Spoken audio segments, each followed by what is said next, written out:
ተናስልኝ የዚ ሴክሬት ኢንስቲትዩት ቤተሰቦች በዛሬው ትምርታችን የ11ኛ ክፍል ሂስትሪ ዩኒት 8 ላይ ቆይታ ይኖረናል። ይህ ዩኒት ፖለቲካል፣ ሶሻል፣ ኢኮኖሚክ ፕሮሰስስ ኢን ኢትዮጵያ from mid 16th century to mid 19th century ይህንን ጊዜ የሸፈነ ይሆናል።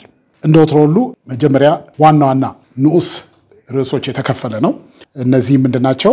Peoples and States of Southern, Western and Eastern Ethiopia የመጀመሪያው ሲሆን ሁለተኛው 8.2 Instability versus Consolidation in the Christian Kingdom from 1559 to 1855 ይላል። እነዚህ ሁለት ሰብ ዩኒቶች ላይ ነው እንግዲህ ቆይታ የሚኖረን። እንደ ተለመደ ሁሉ የዚህ ዩኒት የትምርት ግቦች ምንድናቸው የሚሉትን እንመለከታለን። At the end of this unit you will be able to describe the difference and similarities in the political structures of the Omotic states.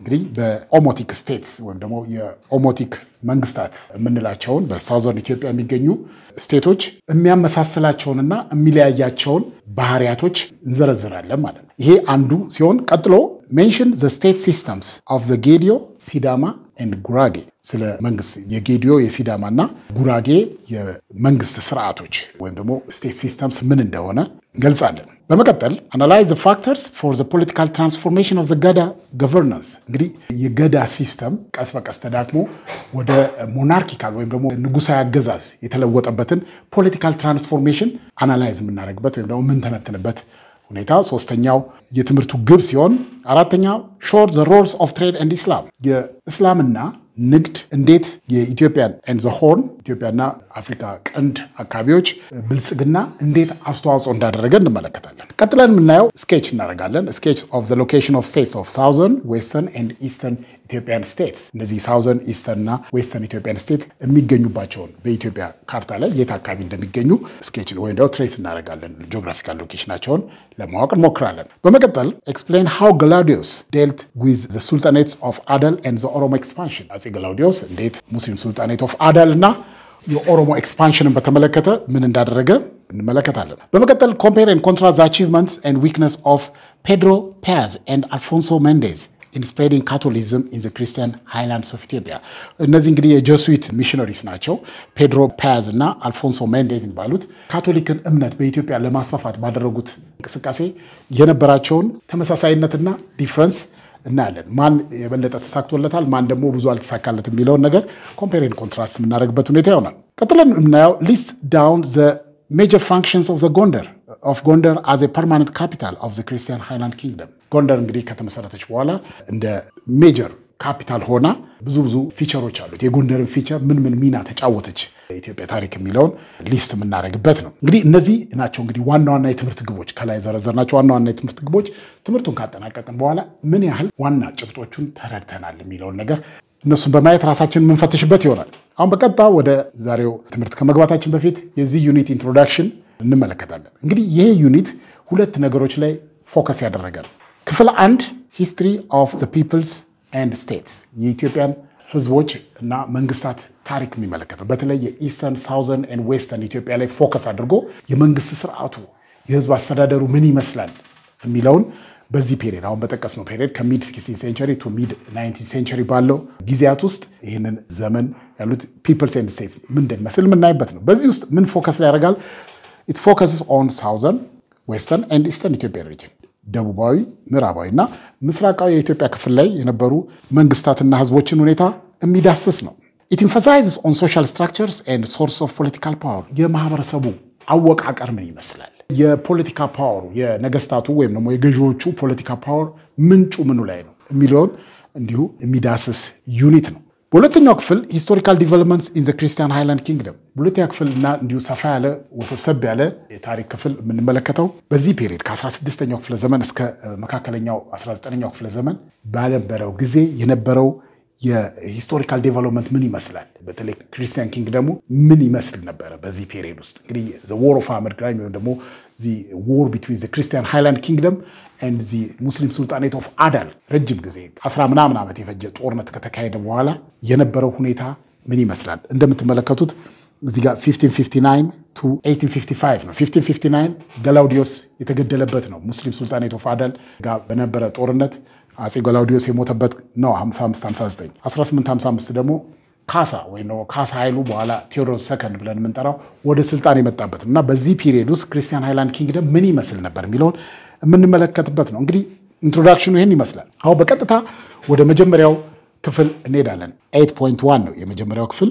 ሳውዘርን ስቴትስ ይላል። ደቡባዊ የሀገሪቱ ክፍል ውስጥ ከሚገኙት የህብረተሰብ ክፍሎች አንዱ ኦሞቲክ ህብረተሰቦች ናቸው። ኦሞቲክ ህዝቦች የምንላቸው ኦሞቲክ የሚባለው ቋንቋ ተናጋሪ ህዝቦች ናቸው። the southern states overview of the omotic people ሎኬሽናቸው የት ነው የሚገኘው? ኦሞቲክ የምንላቸው ህብረተሰብ ክፍሎች ሎኬሽናቸው የት ነው የሚገኘው? ከስሙ መረዳት እንደምንችለው ይህ ህዝብ የሚገኘው በኦሞ ወንዝ አካባቢ ነው። ስሙ የሚነግረን ኦሞቲክ የሚለው በኦሞ ወንዝ አካባቢ የሰፈረ ህዝብ መሆኑን ነው። ስለዚህ ህዝቡ በሁለቱም ዳርቻ በኦሞ ወንዝ ዳርቻ የሰፈረ ህዝብ ነው። አሁን ድረስ ኦሞቲክ የምንለው የህብረተሰብ ክፍል ወይም ደግሞ ኦሞቲክ ቋንቋ በስፋት የሚነገረው በኦሞ ወንዝ ዳርቻዎች በሰፈረ ህዝብ የሚነገር ቋንቋ ነው። ስለዚህ inhabit both sides of the Omo river የኦሞን ወንዝ ግራና ቀኝ ሰፍሮ የሚገኝ ህዝብ ነው። አሁንም ከስሙ መረዳት እንደምንችለው የሚናገሩት ቋንቋ ኦሞቲክ ላንጉዌጅ ይባላል። እንግዲህ ኦሞቲክ ላንጉዌጅ ኢትዮጵያ ውስጥ ካሉ አንዱ የቋንቋ ቤተሰብ አንዱ ነው። ይህ የቋንቋ ቤተሰብ የአፍሮ ኤዥያቲክ ላንጉዌጅ ፋሚሊ አካል ነው። አፍሮ ኤዥያቲክ ላንጉዌጅ ፋሚሊ ትልቁ ግንድ ነው። አፍሮ ኤዥያቲክ ላንጉዌጅ ፋሚሊ የዛ አካል የሆነ ነው። እንግዲህ አፍሮ ኤዥያቲክ ላንጉዌጅ ፋሚሊ እንደምናውቀው ሴሜቲክን ይዛል፣ ኩሽቲክን ይዛል፣ ኦሞቲክን ይዝና ከዛ ቀጥሎ ደግሞ ኒሎ ሳሃራ የሚባሉ ቋንቋዎች ናቸው። እነዚህን አራቱን የያዘ ነው። ስለዚህ ኦሞቲክ የአፍሮ ኤዥያቲክ ላንጉዌጅ ፋሚሊ የሆነው ቋንቋ ነው፣ አካል ነው። የዚህ አፍሮ ኤዥያቲክ ላንጉዌጅ ፋሚሊ ቤተሰብ የሆነ ነው። therefore ይሄ ኦሞቲክ ላንጉዌጅ ይባላል። አፍሮ ኤዥያቲክ ፋሚሊ ነው። የኦሞቲክ ላንጉዌጅ ልዩ ባህሪው ምንድነው? የኦሞቲክ ላንጉዌጅ ልዩ ባህሪው ይህ የቋንቋ ቤተሰብ ይህ ቋንቋ የሚነገረው ኢትዮጵያ ውስጥ ብቻ መሆኑ ኢትዮጵያ ውስጥ ብቻ ነው። ኦሞቲክ ላንጉዌጅን ከኢትዮጵያ ውጭ አናገኘውም። ከኢትዮጵያ ውጭ አናገኘው። ለምሳሌ ኩሽቲክ ቋንቋ ብንመለከት ከኢትዮጵያ ውጭ ኖርዘርን ኬንያ ውስጥ ይነገራል። ስለዚህ ኦሞቲክ ላንጉዌጅ ግን ኢትዮጵያ ውስጥ ብቻ የሚገኝ ይሄ አንዱ ልዩ ፊቸሩ ነው። ስለዚህ ሎኬሽኑን አየን። የሳውዘርን ፒፕልስ ሳውዘርን ስቴት ላንጉዌጅ ፋሚሊውን አይተናል። ኢኮኖሚክ አክቲቪቲ እዚህ አካባቢ የሚኖሩ ሰዎች ወይም ደግሞ የዚህ ቋንቋ ተናጋሪዎች ኦሞቲክ የምንላቸው ህብረተሰብ ክፍሎች የኢኮኖሚክ አክቲቪቲያቸው በምን የኢኮኖሚ መስክ ላይ የተሰለፉ ናቸው? ደግሞ ዋና መተዳደሪያ የኢኮኖሚ ምንጫቸው ምንድነው ብለን ስንመለከት አግሪካልቸር ነው። ሴደንተሪ አግሪካልቸር ነው። አንድ ቦታ ላይ ሰፍረው ግብርና ስራ መስራት የሚተዳደር ህዝብ ነው። እንደ አብዛኛው የደቡብ አካባቢ ካልቸር እዚህ አካባቢ እንሰት ማምራት የህዝቡ ስቴፕል ፉድ ወይም ደግሞ በአብዛኛው ህዝቡ የሚመገበው ምግብ እንሰት በማምረት ነው። ሶ ላርጅ ስኬል ካልቲቬሽን ኦፍ እንሰት ይሄ እንደ አብዛኛው ሳውዘርን አካባቢ የተለመደ የምግብ ስቴፕል ፉድ ነው፣ እንሰት ነው። አግሪካልቸር ዋነኛ የህዝቡ መተዳደሪያ ኢኮኖሚክ አክቲቪቲ ይሁን እንጂ ፓስቶራሊዝም እና ሃንድ ክራፍትንም ህዝቡ ሌላው መተዳደሪያ ነው። ከብት ያረባል፣ እንዲሁ በተለያዩ እደ ጥበብ ስራዎች የተሰማራ ህዝብ ነው። የኦሞቲክ ህዝቦች ኦርጋናይዝድ የሆነ ፖለቲካ ሲስተም ወይም ደግሞ ፖለቲካ ስርዓት የነበራቸው ህዝቦች ናቸው። በዚህ አሁን በምናገረው ፒሪየድ ራሳቸው ሆነ የተደራጀ ፖለቲካ ሲስተም የነበራቸው ህዝቦች ናቸው። እዚህ ግሩፕ ውስጥ ኦሞቲክ ፒፕል ከምንላቸው ዋና ዋናዎቹ ከዚህ እንደሚከተሉት ናቸው። ዶርዜ፣ ወላይታ፣ የም፣ ካፋ፣ ዲዚ፣ ዳሰነች፣ ጸማይ፣ ኤርቦሬ፣ ቤንች፣ አሪ፣ ሐመር፣ ሱርማ፣ ኒያንጋቶም፣ ቦዲ፣ ማሌ እነዚህ እና ሌሎች ቁጥራቸው አነስተኛ ህዝብ ያላቸው ዋነኛ የኦሞቲክ ህዝቦች የምንላቸው ናቸው። ስለዚህ ዋናዎቹ የኦሞቲክ ህዝቦች እነዚህ ናቸው። ቀደም እንዳለው ሃይሊ ኦርጋናይዝድ ፖለቲካል ሲስተም ያለው ህብረተሰብ ክፍል ነው። አቀማመጣቸውን ስንመለከት የኦሞቲክ ላንጉዌጅ እዚህ ካርታ ላይ እንደምንመለከተው ነው። ኦሞ ወንዝ አለ።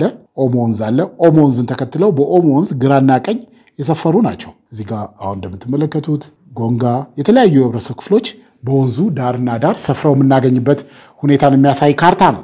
ቀጥሎ የምንመለከተው ኦሞቲክ ፒፕልስ ኤንድ ስቴትስ አንደር ዘ ታቶ ሲስተም። እንግዲህ የኦሞቲክ ህዝቦች ኦርጋናይዝድ የሆነ ፖለቲካል ስትራክቸር የነበራቸው ናቸው። የራሳቸው የሆነ የፖለቲካ ስርዓት አላቸው። ተመሳሳይ ተቀራራቢ የሆነ የፖለቲካ አደረጃጀት ያላቸውን ህዝቦች እንመለከታለን። እነዚህ ቀጥሎ የምንመለከታቸው በታቶ ሲስተም የሚተዳደሩ ናቸው፣ ወይም ደግሞ ንጉሶቻቸውን ታቶ ብለው የሚጠሩ ናቸው። ታቶ በሚባል የንጉስ ታይትል የሚተዳደሩ ህዝቦች ናቸው። ስለዚህ ኦሞቲክ ፒፕል ኤንድ ስቴትስ አንደር ዘ ታቶ ሲስተም የሚለውን እንመለከታለን። the kingdom were ruled by kings who used the title of ታቶ የሚል ማዕረግ ያለው ንጉስ ያላቸው የኦሞቲክ ህዝቦች ናቸው። የነገስታቶቻቸው መጠሪያ ታቶ ብለው የሚጠሯቸው ህዝቦች ናቸው። ይሄ አሁን ሰብሰብ አድርገን የምንመለከታቸው ተመሳሳይ የሆነ የመንግስት አደረጃጀት ያላቸው ናቸው። ንጉሳቸውን ታቶ ብለው ነው የሚጠሩት። ታቶ ሲስተም ምንድነው ስንል ታይትል used by kings በተለይ ደግሞ በዋነኛነት ይሄ ታቶ የሚለው የንጉስ መጠሪያ የንጉስ ታይትል በዋነኛነት የትኞቹ የደቡብ ህዝቦች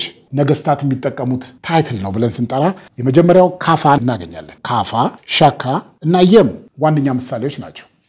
እነዚህ ሶስት የኦሞቲክ መንግስታት የኦሞቲክ ስቴት ነገስታት ንጉሶቻቸው ምን ብለው ይጠራሉ? ታቶ ብለው ይጠራሉ የነገስታቶቻቸውን ታይትል። አሁን የምንመለከተው ዘ ኪንግደም ኦፍ የም ነው። የምን እንመለከታለን። የየም መንግስት የት ነው የሚገኘው? መጀመሪያ ከሎኬሽኑን ጀምር። የየም መንግስት የሚገኘው በጊቤ ወንዝና በአፐር ኮርስ ኦፍ ዘ ኦሞ ሪቨር የኦሞ ወንዝ የላይኛው ክፍል እና በጊቤ ወንዝ መካከል የሚገኝ መንግስት ነው የየም መንግስት። በሌላ አቅጣጫ ስንመለከተው ደግሞ ይህ የየም መንግስት የሚገኘው ከኖርዝ ኢስት ኦፍ ካፋ ከሚባለው መንግስት በሰሜን ምስራቅ አቅጣጫ ይገኛል። ስለዚህ በሁለት መልኩ ማየት እንችላለን። አንደኛ በጊቤና በአፐር ኮርስ ኦፍ ዘ ኦሞ ሪቨር መካከል የሚገኝ ነው። ሌላው ደግሞ it is to the north east of the kingdom of ካፋ። የየም መንግስት በታሪክ ሰነዶች ለመጀመሪያ ጊዜ የተጠቀሰው መቼ ነው ስንል earlier ይሄ ስለ የም መንግስት ስለ የም ህዝብ በአጠቃላይ መጀመሪያ ተጠቅሶ የምንመለከተው የክርስቲያን ኪንግደም ንጉስ የነበረው ንጉስ ይስሐቅ ወታደሮች ዝማሬ ወይ ነው በዘፈናቸው ውስጥ የምን ያነሱት ነበር። ይሄ እንግዲህ ንጉስ ይስሐቅ ነግሶ የነበረው ከ14 እስከ 12 እስከ 1430 ባለው ጊዜ ነው። ንጉስ ይስሐቅ የክርስቲያን ኪንግደም ንጉስ የነበረ ነው። በዚህ ንጉስ ዘመን የንጉስ ይስሐቅ ወታደሮች በዘፈኖቻቸው ውስጥ በሚያሰሟቸው ዜማዎች ውስጥ ስለ የም ያነሱ እንደነበረ የታሪክ ድርሳናት ያስረዳሉ። ስለዚህ ይሄ የሚያሳየው በ15ኛው ክፍለ ዘመን ስለ የም ይታወቅ ነበር በክርስቲያን ኪንግደሙ አካባቢ። እንግዲህ ሳውዘርን ስቴት ነው የም ሳውዘርን ስቴት ነው ሎኬሽኑን አይተናል። የም ኪንግደም ግን ስለዚህ ኪንግደም የንጉስ ይስሐቅ ወታደሮች በዜማቸው በዘፈኖቻቸው ስለዚህ ኪንግደም አንዳንድ ነገር ያነሱ ነበር። ስለዚህ መጀመሪያ ስለዚህ ኪንግደም ዶክመንትድ ሆኖ የተገኘው በንጉስ ይስሐቅ ወታደሮች ሲያዘሙ የነበረው ዜማቸው ውስጥ ስለ የም ይነሳ ነበር። ስለዚህ ይሄ ነው as a tributary paying kingdom የም ያኔ ለንጉስ ይስሐቅ ትሪቢዩት ይገብር ነበር። የየም ህዝብ ለንጉስ ይስሐቅ ይገብር ነበር። በዚህ ዘፈናቸው ውስጥ ይሄንን ያነሱት ግብሩንም ይሰጥ የነበረው በፈረስ ነበር። ግብር ኢንካሽ ይገባል፣ ኢንካይንድ ይገባል። በአይነት ነበር የሚከፍለው። አይነቱ ምን ነበር? በፈረስ ነበር። ፈረስ ነበር ግብር የሚሰጡት። እንግዲህ በአካባቢው ፈረሶች በብዛት ይገኛሉ። ፈረስ ነበር ለንጉስ ይስሐቅ ይገብሩ የነበረው ኪንግደም ኦፍ የም። ስለዚህ ይሄን በመረጃ የተገኘው ምንድነው? የንጉስ ይስሐቅ ወታደሮች ይሄንን እያነሱ ተመሳሳይውን ነገር እያነሱ በዝማሪያቸው ውስጥ ስለ የም ያነሱ ነበር። ሌላው የውጭ ዶክመንትም እንደዚሁ ትራቨለር አንስቶታል። ፈርስት ዩሮፒያን ሜንሽን ባይ ጀስዊት አንቶኒዮ ፈርናንዴዝ። አንቶኒዮ ፈርናንዴዝ የሚባል ጀስዊት ወይም ደግሞ በኋላ እንመለከታለን ስለ ጀስዊት የካቶሊክ ሚሽነሪ ነው። በ1614 ስለ የም አንስቶ ጽፏል። ትራቨለር አካውንት በፎሬን አካውንት የውጭ ሶርሶችን ደግሞ ስንፈትሽ ይሄ የጀስዊት ሚሽነሪ አንቶኒዮ ፈርናንዴዝ የሚባል በ17ኛው ክፍለ ዘመን መጀመሪያ አካባቢ በ1614 ስለ የም ህዝብ ያየውን የጻፈበትን አካውንት እንመለከታለን። ስለዚህ ስለ የም ቀደም ተብሎ ይታወቅ ነበር ማለት ነው። ስለ የም ኪንግደም የየም ኪንግደምን የሚያስተዳድሩ ዳይናስቲ ወይም ደግሞ ስርወ መንግስት ምንድነው ብለን የዳይናስቲው ስም ምን ይባላል? ሃልማን ጋማ ይባላል። ይህንን ኪንግደም ያስተዳድር የነበረው ስርወ መንግስት ሃልማን ጋማ ይባላል። ከዚህ ስርወ መንግስት ከዚህ ዳይናስቲ የሚወጡ ነገስታት ነበሩ የየምን ኪንግደም ሲያስተዳድሩ የነበሩት ፈርስት ሩሊንግ ዳይናስቲ ኦፍ ዘ ኪንግደም። ስለዚህ መጀመሪያ ሃልማን ጋማ የሚባለው ዳይናስቲ ወይም ደግሞ ስርወ መንግስት ያስተዳደረ ነበር። በኋላ ይህንን ዳይናስቲ ደግሞ ተክቶ ማን መጣ? ሞዋ ወይም ደግሞ ሆዋ ዳይናስቲ የሚባል መጣ። ስለዚህ ሁለት ዋና ዋና ዳይናስቲዎች ስርወ መንግስቶች የም ኪንግደምን አስተዳድረዋል። ሃልማን ጋማና ሞዋ ወይም ሆዋ የሚባል ዳይናስቲ አስተዳድሮታል። ስለዚህ ሞዋ ወይም ሃዋ ዳይናስቲ ሪፕሌስ ሃልማን ጋማ ኢን ዘ 14th ሴንቸሪ። እስከ 14ኛ ክፍለ ዘመን ሃልማን ጋማ ነበር ያስተዳድር የነበረው። ከዛ በኋላ ደግሞ ሞዋ ወይም ሆዋ የሚባለው ስርወ መንግስት አስተዳድሮታል። የየም ኪንግደም ዋነኛ መቀመጫው አንገር ፎቻራ ይባላል። አንገር ፎቻራ ካፒታሉ ነበር። ከዚህ ነው ነገስታቱ እዚህ ተቀምጠው ነበር ኪንግደሙን ያስተዳድሩ የነበሩት። የመንግስት ስትራክቸር ወይም ደግሞ የገቨርናንስ ስትራክቸሩ የመንግስት አወቃቀሩ ምን ይመስላል ስንል መጀመሪያ የምንመለከተው ከላይ የምናገኘው ንጉሱን ነው። the title of the king kings held the title of አምኖ ይባላሉ።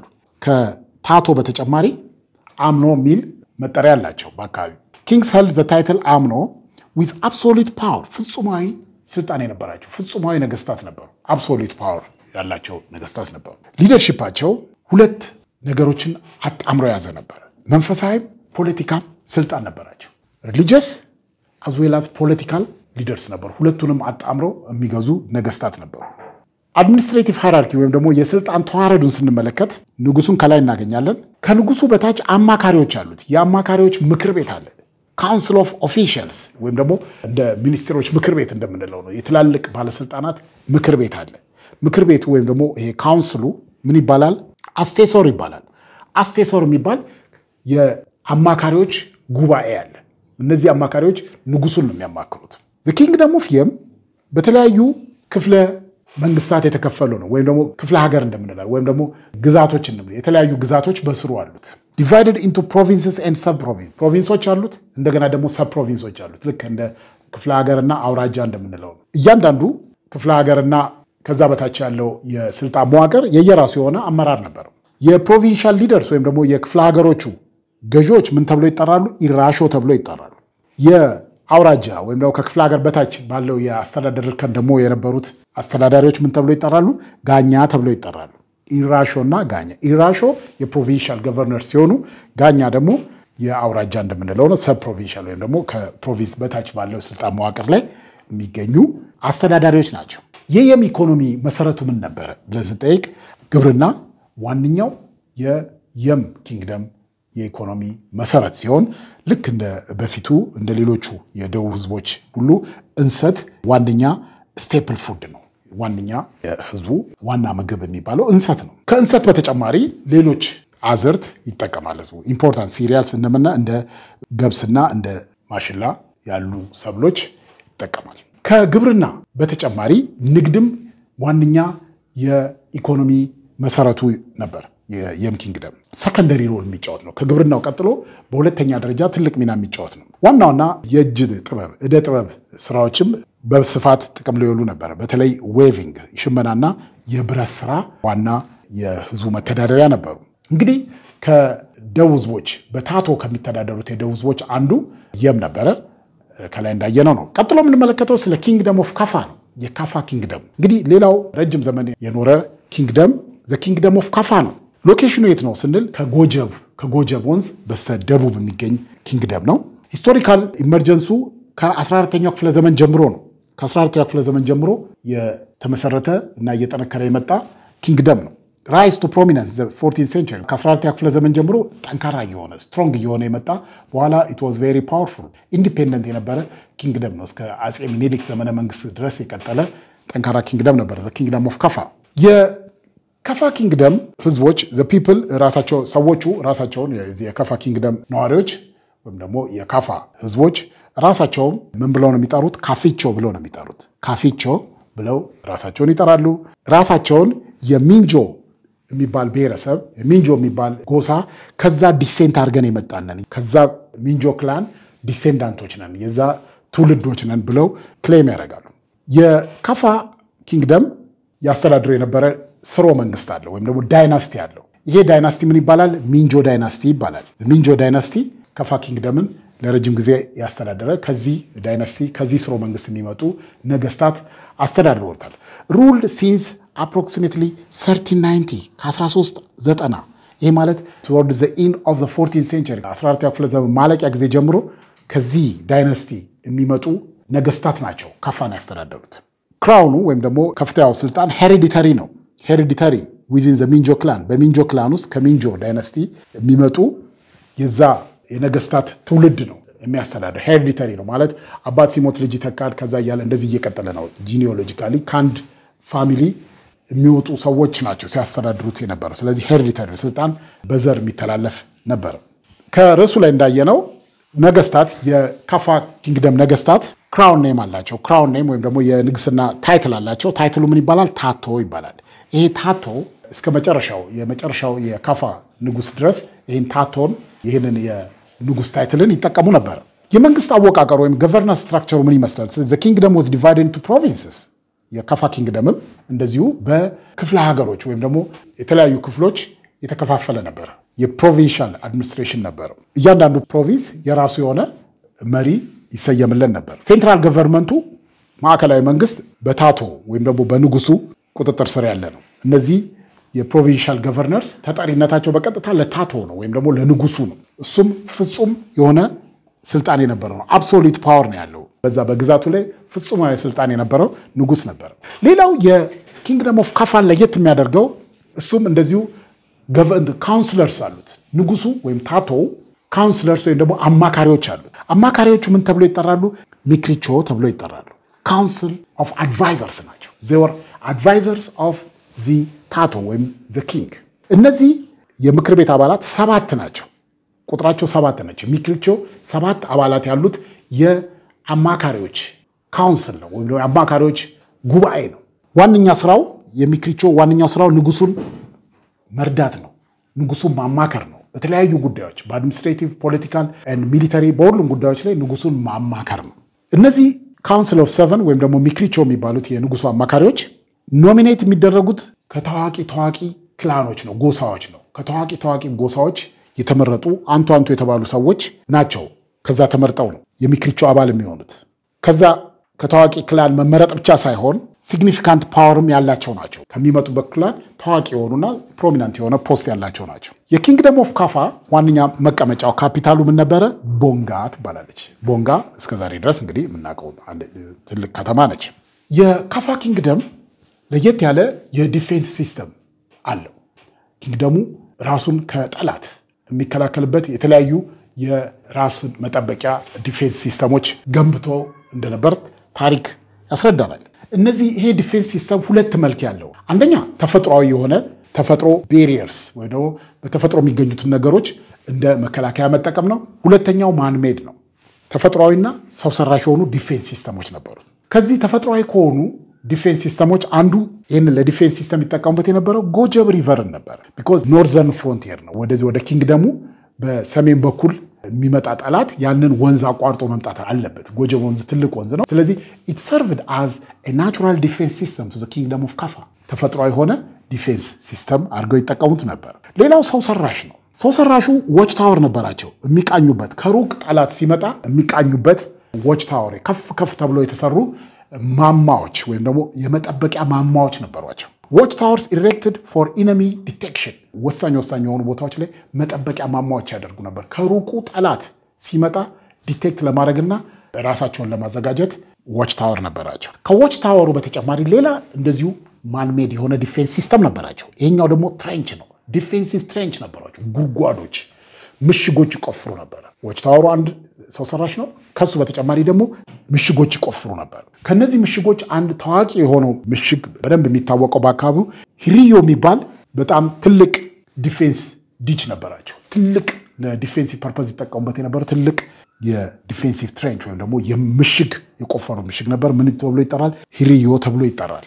ወታደራዊ አደረጃጀትን በተመለከተ ወታደሮቹ የካፋ ኪንግደም ወታደሮች ኮሩ ወይም ደግሞ እምብርቱ ታዋቂ የሆኑ ተዋጊዎች ናቸው። ታዋቂ የሆኑ ተዋጊዎች ኮሩ ሲሆኑ እነሱን ደግሞ የሚደግፉ ኤብል ቦዲድ ማንም ለአቅም የደረሰ ወንድ በሙሉ ከነሱ ጋር አብሮ ይሰለፋል። ኮሩ ግን የዚህ የሚሊተሪው ኮር በጦርነት የዳበረ ልምድ ያለው ሰራዊት ሲሆን ከነሱ ጋር አብሮ ኤብል ቦዲድ የሆነ ማንም ለአቅም የደረሰ ወንድ በሙሉ አብሮ ከሰራዊቱ ጋር ማንኛውም ጦርነት ባለበት ጊዜ ይንቀሳቀስ ነበር። ስለዚህ ዲፌንሲቭ ሲስተሙ ጠንካራ የነበረ ዲፌንሲቭ ሲስተም የነበረው ነበረ ኪንግደም ኦፍ ካፋ። እዚህም ነው በኋላ በሚኒሊክ ኤክስፓንሽን ጊዜ ሚኒሊክ አንዱ ከፍተኛ ቻሌንጅ የገጠመውና ብለዲ ጦርነት ከተደረገበት አንዱ ካፋን ኢንኮርፖሬት ለማድረግ የተደረገበት እንትን ነው። ብለዲ ብዙ ደም አፋሳሽ የሆነ እንደውም ትልቅ የሚባሉ ታዋቂ የሚባሉ የአጼ ሚኒሊክ ጀነራሎች ካፋን ለማስገበር ከአጼ ሚኒሊክ ጋር አብረው ዘምተዋል እና በጣም ብዙ ደም መፋሰስ ጦርነት የተካሄደበት ነው እና ይህ የሚያሳየው ኪንግደም ኦፍ ካፋ ስትሮንግ ይሆናል። በተለይ ሚሊተሪሊ እና ዲፌንሲቭ ሲስተሙ በጣም ጠንካራ እንደነበረ መረዳት እንችላለን። ይሄ በሚኒሊክ ኢንኮርፖሬት እስኪሆን ድረስ የቀጠለ ነበረ።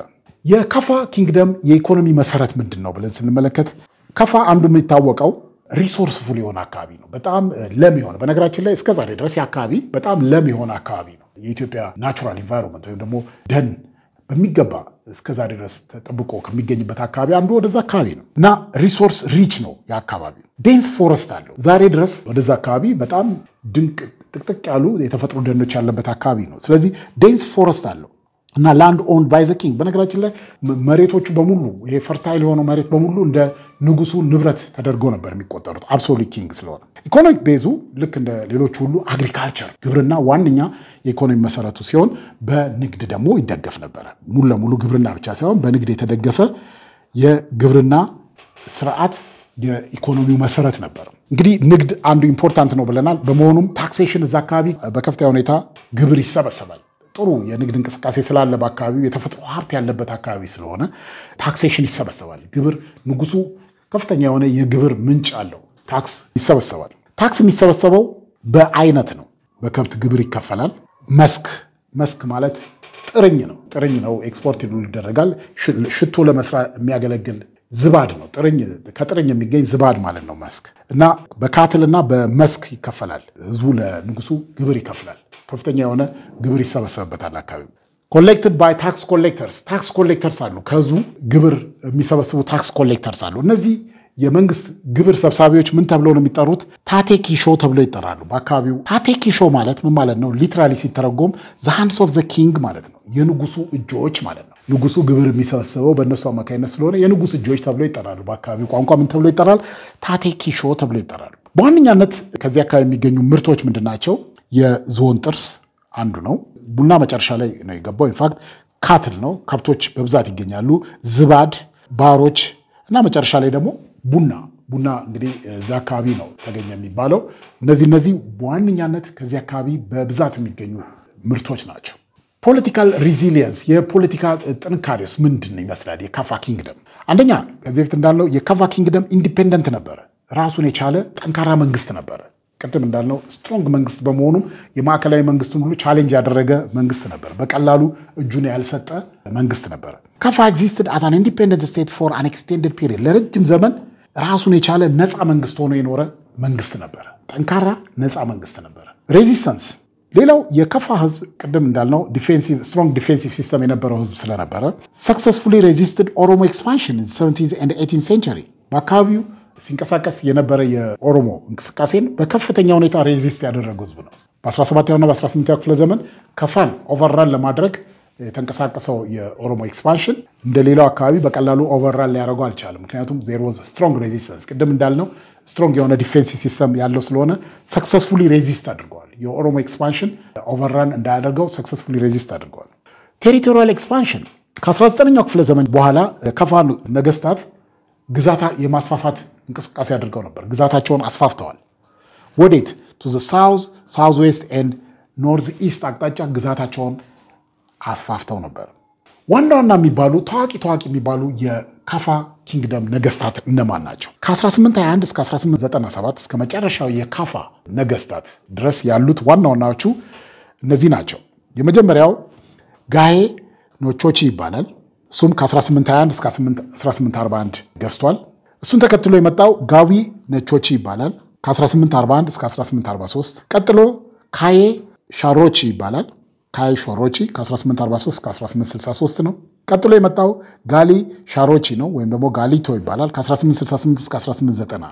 የመጨረሻው የካፋ ንጉስ ግን ጋኪ ሾሮቾ ይባላል። ጋኪ ሾሮቾ መጨረሻ ላይ አጼ ሚኒሊክን ኤክስፓንሽን ስትሮንግሊ ሬዚስት አድርጎ መጨረሻ ላይ ተማርኮ ወደ አዲስ አበባ መጥቶ በኋላ የሞተ ነው። ይሄ ነው የመጨረሻው የካፋ ንጉስ ጋኪ ሾሮቾ ነው። ስትሮንግሊ ከፍተኛ የሆነ የደም መፋሰስ ያስከተለውን የካፋን የሚኒሊክ ሰራዊት በሚኒሊክ ማዕከላዊ መንግስት ወደ ካፋ ኪንግደም ያደረገው ኤክስፓንሽን ሙቭመንት እጅግ በጣም ደም አፋሳሽ የሆነ ህዝቡን አስተባብሮ ስትሮንግሊ ሬዚስት ያደረገው ጋኪ ሾሮቾ ነው። መጨረሻ ላይ እሱ ተማርኮ ወደ አዲስ አበባ መጥቶ በኋላ በግዞት ሊያልፍ ችሏል። ዘ ፎል ኦፍ ዘ ኪንግደም እንዴት ነው መጨረሻው ኪንግደሙ የወደቀው ወይም ደግሞ ያከተመው ብለን ስንል ኮንፍሊክት ዊዝ ሚኒሊክ ነው። ቅድም እንዳልነው ከአጼ ሚኒሊክ የኤክስፓንሽን ግዛት የማስፋፋት እንቅስቃሴ አንዱ ኪንግደም ኦፍ ካፋን እነዚህ ራሳቸውን ያስተዳድሩ የነበሩ ኪንግደሞችን ማስገበር አንዱ የሚኒሊክ ኤክስፓንሽን ነበር። ሁለት አፕሮች እንደነበረ በታሪክ እናውቃለን። አንድ ፒስፉሊ ሰሚት ካደረጉ በሰላም ለመገበር ከተስማሙ ነገስታቱ እዛ ላይ ስልጣናቸውን ይዘው ይቆያሉ። አይ አንቀበልም ካሉ ግን ይዋጋሉ። በጦርነት ከተሸነፉ አጼ ሚኒሊክ የራሳቸውን ገቨርነር ያስቀምጡበታል። ስለዚህ ካፋ ኖ ካሉት ኢንዲፔንደንት ኪንግደሞች አንዱ ነው። ስለዚህ ከሚኒሊክ ሰራዊት ጋር ስትሮንግ የሆነ ጦርነት ተደርጎ ብዙ ህዝብ ካለቀበት በኋላ ያው ንጉሱ ተማርኮ ሄደ። በምትኩ ያው የተሸነፉ ኪንግደሞች በጦርነት የተሸነፉ ኪንግደሞች ከማዕከል ነው ሰው አሳይን የሚደረግባቸው። ስለዚህ the last king ታቶ ጋኪ ሾሮቾ captured after a heavy war ከፍተኛ ደም መፋሰስ ካስከተለ ኢትዮጵያ ውስጥ በአጼ ሚኒሊክ ጦርነት ወቅት በኤክስፓንሽን ጦርነት ወቅት ጥቂት ቦታዎች ናቸው ከፍተኛ ሬዚስታንስን በማድረጋቸው ብዙ ህዝብ ያለቀባቸው። ከነዚህ አንዱ ካፋ ነው። ካፋ፣ አርሲ፣ ወላይታና ሐረር ነው ብዙ ሬዚስታንስ ከፍተኛ ሬዚስታንስ የተደረገው። ስለዚህ አንዱ ካፋ ነው። ሄቪ ዎር በመሆኑ መጨረሻ ላይ he was captured ጋኪ ሾሮቾ was captured and exiled to አዲስ አበባ until his days እስኪሞት ድረስ ያው ተማርኮ ነበር። ስለዚህ the kingdom was finally incorporated to the Ethiopian Empire in 1897. ስለዚህ the fall of the kingdom of ካፋ ያከተመው በ1897 ነው። በምን በሚኒሊክ ኤክስፓንሽን ተሸንፎ ንጉሱ ተማርኮ ያከተመበት ነው። ይሄ እንግዲህ ስለ ኪንግደም ኦፍ ካፋ ነው። ቀጥሎ የምናገረው ስለ ኪንግደም ኦፍ ሸካ ነው። እዛው አካባቢ ሌላው ጠንካራ ኪንግደም የነበረው the kingdom of ሸካ ነው። the kingdom of ሸካ የሚገኘው ዌስት ኦፍ the ካፋ ኪንግደም ነው። ቀደም ከጠቀስነው ኪንግደም ኦፍ ካፋ በስተምዕራብ በኩል እንዲሁም ደግሞ ከባሮ ወንዝ በስተምስራቅ በኩል ይገኛል ሎኬሽን። የሸካን መንግስት ሲመራ የነበረው ሩሊንግ ዳይናስቲ የመጀመሪያ ባቶ ዳይናስቲ ይባላል። መጀመሪያ እስከ 16ኛው ክፍለ ዘመን ሸካን ዳይናስቲ ሲያስተዳድር የነበረው ባቶ ዳይናስቲ ይባላል። ይህን ዳይናስቲ ቆይቶ የተካው ቡሻሾ ዳይናስቲ ይባላል። ስለዚህ ሁለት ዳይናስቲዎች ሸካን ኪንግደም አስተዳድረዋል። የመጀመሪያው ባቶ ዳይናስቲ ነው። ቀጥሎ የቡሻሾ ዳይናስቲ ነው። ቡሻሾ ኪንግስ ትሬስ የሚያደርጉት ወይም ደግሞ የቡሻሾ ዳይናስቲ ነገስታት ጂኒዮሎጂያቸው ወይም ደግሞ ኦሪጂናቸውን አመጣጣቸውን ትሬስ የሚያደርጉት ፍሮም ዘ ኪንግደም ኦፍ አንፊሎ ነው። ኪንግደም ኦፍ አንፊሎ የሚባል አለ። ከዛ ነው የመጣ ነው የሚሉት ነገስታቱ ከኪንግደም ኦፍ አንፊሎ እንደመጡ ነው ክሌም የሚያደርጉት። እንደ ቅድም ሁሉ የሸካ ነገስታትም እንደዚሁ ሮያል ታይትል ይጠቀማሉ። ያ ሮያል ታይትል ወይ ንጉሳዊ ማዕረግ ምን ተብሎ ይጠራል? ታቶ ይባላል። ያወቃቀር ወይም ደግሞ ያገዛዝ የመንግስት ስርዓት አወቃቀሩ ቴሪቶሪያል ዲቪዥን አለ ወይም ደግሞ የግዛት ክፍፍል አለ። ልክ እንደ ፕሮቪንስ ክፍል አለ። በ6 ፕሮቪንሶች የተከፈለ ነው። ገቨርነር ሰርቭድ አስ ካውንስለርስ ኦፍ ዘ ታቶ ልክ እንደ ሌሎቹ ሁሉ የነዚህ 6ቱ ክፍለ ሀገር ገዢዎች የታቶ ወይም ደግሞ የንጉሱ አማካሪዎች ሆነው ያገለግላሉ። በተለያዩ ጉዳዮች ንጉሱን ያማክራሉ። ሸካ ኪንግደም እንዴት ነው ከክርስትና ጋር የተዋወቀው? እንዴት ነው ክርስትና እንዴት ነው ወደ ሸካ ኪንግደም የገባው ብለን ስንል ክርስትና በ16ኛው ክፍለ ዘመን አካባቢ ወደ ሸካ ኪንግደም እንደገባ መረጃዎች ያሳያሉ። ይሄ እምነቱ ክርስትና እምነት ወደዚህ አካባቢ የገባው በአጼ ስርጸ ድንግል ዘመነ መንግስት ነው። በአጼ ስርጸ ድንግል ዘመነ መንግስት በ1563 ከ1597 የገዛው የክርስቲያን ኪንግደም ኪንግ በሱ ዘመነ መንግስት ሸካ ኪንግደም ክርስትና እንደገባ ወደ ኪንግደሙ መረጃዎች ያሳያሉ። ኮንፍሊክት ኤንድ ሪሌሽንስ ሸካ ኪንግደም ከኦሮሞ በተለይ ደግሞ ከሜጫ ከሚባለው የኦሮሞ ሰብ ግሩፕ ጋር ብዙ ጊዜ ጦርነት ገጥሟል። ዎርስ ዊዝ ዘ ሜጫ ኦሮሞ ብዙ ጊዜ ፍሪኩዌንት ኮንፍሊክት አንቲል ዘ 19th ሴንቸሪ እስከ 19ኛው ክፍለ ዘመን ድረስ በተደጋጋሚ ከሜጫ ኦሮሞዎች ጋር ጦርነት ያደርግ ነበር። ያው የኦሮሞ ኤክስፓንሽን ጊዜ ሸካን ኦቨርራን ለማድረግ ያን አካባቢ ለመቆጣጠር የኦሮሞ እንቅስቃሴ በሚደረግበት ጊዜ ዘሸካ በተደጋጋሚ በተለይ ከሜጫ ከሚባለው ኦሮሞ ሰብግሩፕ ጋር ብዙ ጦርነት አድርገዋል። በዚህም ብዙ ግዛቶችን አጥተዋል። ሸካ ኪንግደም ብዙ ግዛቶችን ለመልቀቅ ተገዷል። ቱ ዘ ኤክስፓንዲንግ ሜጫ ኦሮሞ ህብረት አሊያንስ ደግሞ ምን ይመስል ነበር? ሸካ ኪንግደም ከማን ጋር በአሊያንስ ወይም ደግሞ በህብረት ይሰሩ ነበር የሚል ክሎዝ ኢኮኖሚክ ፖለቲካል ኤንድ ሂስቶሪካል ታይስ የነበረው የሸካ ኪንግደም ጥብቅ የሆነ ሪሌሽንሽፕ የነበራቸው ግዛቶች ነበሩ። ከነዚህ ዋነኞቹ ኢናሪያ ከሚባለው ጋር ካፋና አንፊሎ ከሚባለው ከነዚህ 3 ግዛቶች ጋር ከነዚህ 3 ኪንግደሞች ጋር የጠበቀ ግንኙነት ነበረው። ግንኙነቱ ምን ላይ ያተኮረ ነው? ኢኮኖሚያዊ፣ ፖለቲካዊና ታሪካዊ ትስስር ቅድም እንዳየነው እንደውም አንዳንዶቹ እዚህ እንደመጡ ሁሉ ትሬስ ያደርጋሉ። ቅድም ምን ብለናል? ስለ ዳይናስቲ ስናገር ቡሻሾ ኪንግስ ትሬስ የሚያደርጉት ከየት እንደመጡ ነው? ከአንፊሎ እንደመጡ የነሱ ፎር ፋዘሮች ከአንፊሎ የመጡ እንደሆነ ትሬስ ያለ። ስለዚህ ይሄ የሚያሳየው ምንድነው? ሂስቶሪካል ፖለቲካልና ኢኮኖሚክ ታይ ያለው የሸካ ኪንግደም ከነዚህ 3 ኪንግደሞች ጋር። የሸካ ኪንግደም ዋና መቀመጫ ጌቻ ይባላል። የዚህ ኪንግደም የሸካ ኪንግደም መቀመጫ ነው። ልክ እንደ ካፋ ሁሉ ሸካም ዋና ኖቴብል አንቱ የተባሉ ነገስታቶች ነበሩት። እነማን ናቸው? ፕሮሚናንት ኪንግስ ኦፍ ዘ 19th ሴንቸሪ በ19ኛው ክፍለ ዘመን ሸካን የመሩ ዋና ነገስታት እነማን ናቸው? ታቶዎች እነማን ናቸው? የመጀመሪያ ላይ የምናገኘው ቤዲ ኔቾቺ ነው። ቤዲ ኔቾቺ ከ1800 እስከ 1805 የገዛ የሸካ ንጉስ ሲሆን ቴቺ ኔቾቺ ከ1805 እስከ 1820፣ ገሊ ገዎቺ ከ1820 እስከ 1850፣ ዴጂ ገዎቺ ከ1850 እስከ 1887፣ መጨረሻ ላይ ቴቺ ገዎቺ ከ1887 እስከ 1898 ድረስ አካባቢውን ኪንግደም ኦፍ ሸካን አስተዳድሯል። መጨረሻው እንደምታዩት በንጉስ ሚኒሊክ ጊዜ ስልጣን ያበቃበት ጊዜ ነው የምንመለከተው። በዚህ የመጀመሪያውን የዛሬ ትምህርታችንን እናጠናቅቃለን። ለነበረን ጊዜ አመሰግናለሁ።